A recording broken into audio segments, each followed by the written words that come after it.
O manejo intensivo de pastagens busca o aumento da produtividade da pecuária, por meio de tecnologias como pastejo rotacionado, correção e adubação dos solos.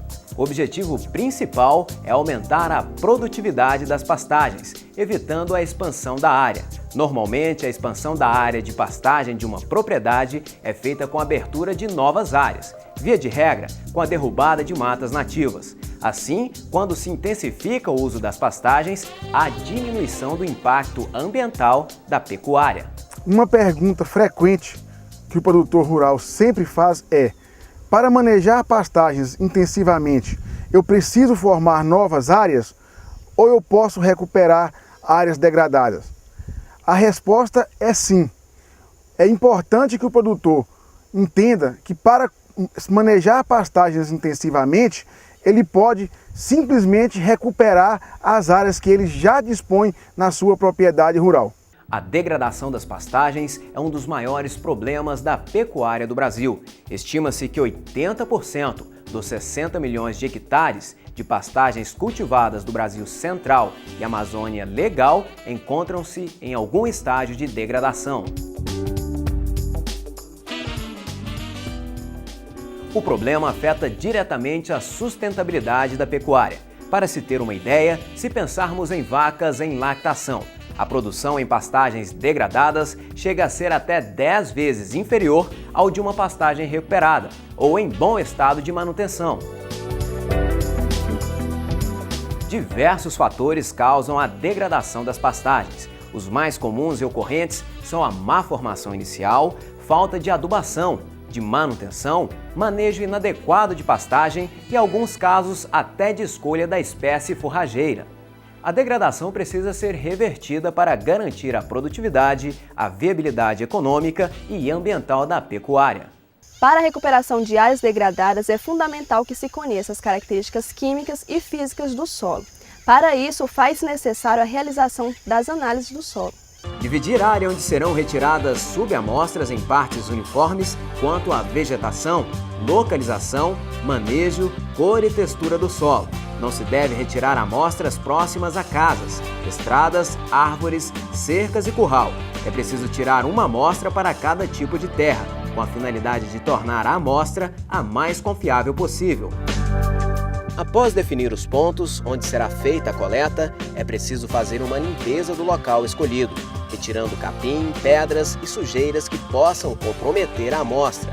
Pode-se usar o trado, que é uma ferramenta específica para a coleta. Com ele é possível a amostragem em maiores profundidades e com isso ter maior conhecimento da fertilidade do solo, ou usa-se o enxadão. Para isso, cave um buraco de aproximadamente 20 centímetros. Corte uma fatia de terra de cima a baixo numa das paredes da cova com 2 centímetros de espessura.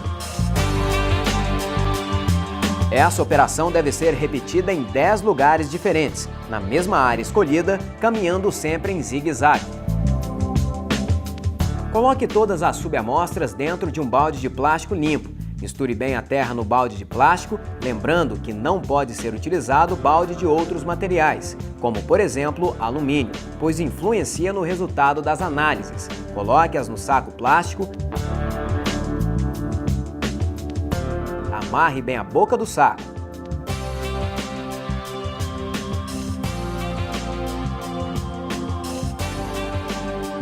Escreva acima todas as informações solicitadas para identificação da amostra.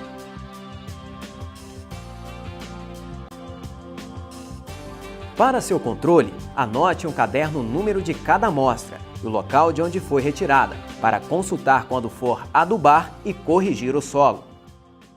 Após a coleta e o adequado preparo das amostras de solo, o passo seguinte seria o envio para o laboratório de análise química e física desse material.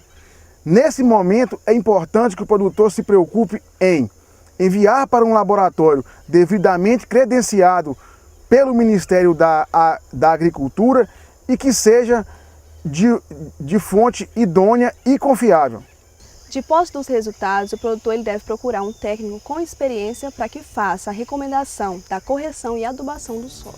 Antes da adubação do solo, é importante fazer a calagem, para se corrigir a acidez e eliminar o alumínio tóxico, aumentar os teores de cálcio e magnésio e melhorar dessa forma a resposta das plantas em função da adubação. A calagem em áreas já formadas deve ser feita em cobertura. Pode ser feita a lanço manualmente ou utilizando distribuidor mecanizado. Se houver compactação superficial, pode ser feita uma gradagem leve para romper a camada superficial. O ideal é esperar pelo menos 60 dias para que ocorra a reação no solo.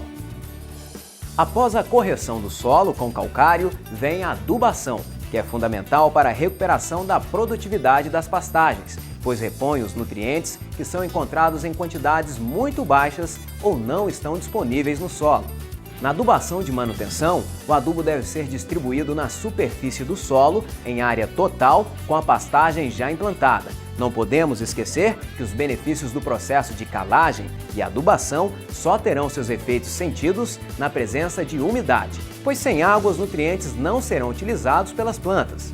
Outro ponto importante para se obter resposta com correção e adubação de pastagens é a diminuição da competição com plantas invasoras. Normalmente, em pastagens degradadas, a frequência de plantas invasoras é elevada. Juntamente com práticas culturais, o controle dessas plantas garante a boa produtividade das pastagens. Existem 3 tipos de controles de invasoras. O controle manual com uso de foice é o método mais usual de controle de plantas invasoras, sendo realizado cortando a planta rente ao solo. O controle químico é feito com a aplicação de herbicidas. Dentro dos padrões de segurança pessoal, onde o encarregado do serviço no momento da aplicação deve estar usando equipamento de proteção individual, o EPI, que é composto de botas plásticas, capa, luvas e máscara. O controle através de roçadeira mecanizada é bastante utilizado. A desvantagem desse processo é que são ceifadas tanto as invasoras quanto as plantas forrageiras. Caso o nível de degradação esteja muito avançado, o produtor poderá optar pela reforma da pastagem. Neste caso, deve-se arar e gradear a terra para que ela fique no ponto de receber a calagem e a adubação. Na calagem de reforma, deve-se obedecer o mesmo processo da calagem de manutenção. A única diferença é que na reforma o calcário deve obrigatoriamente ser incorporado ao solo. O calcário deve ser uniformemente distribuído sobre a superfície do solo em área total, manualmente ou por meio de máquinas próprias, e é então incorporado com grade. O mesmo processo deve ser feito para a adubação, nunca esquecendo da importância da umidade para o melhor aproveitamento da calagem e adubação. O plantio pode ser feito manualmente com o uso de enxadas para fazer as covas onde serão depositadas as sementes e, sendo importante, uma leve compactação ou com semeadeiras costais. É importante lembrar que existem equipamentos sofisticados para o plantio de gramíneas, cujo uso é plenamente justificável para grandes extensões de terra. Esse não é o caso de propriedades leiteiras, salvo em raríssimas exceções.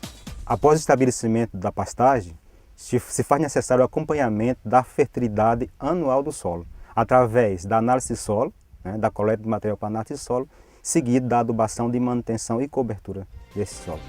Com todos esses processos executados de forma correta, a pastagem terá um grande aumento de produtividade. No entanto, o produtor só obterá sucesso na exploração da pastagem se o manejo for adequado. Para isso, tem sido utilizado pastejo rotacionado ou em lotação rotativa.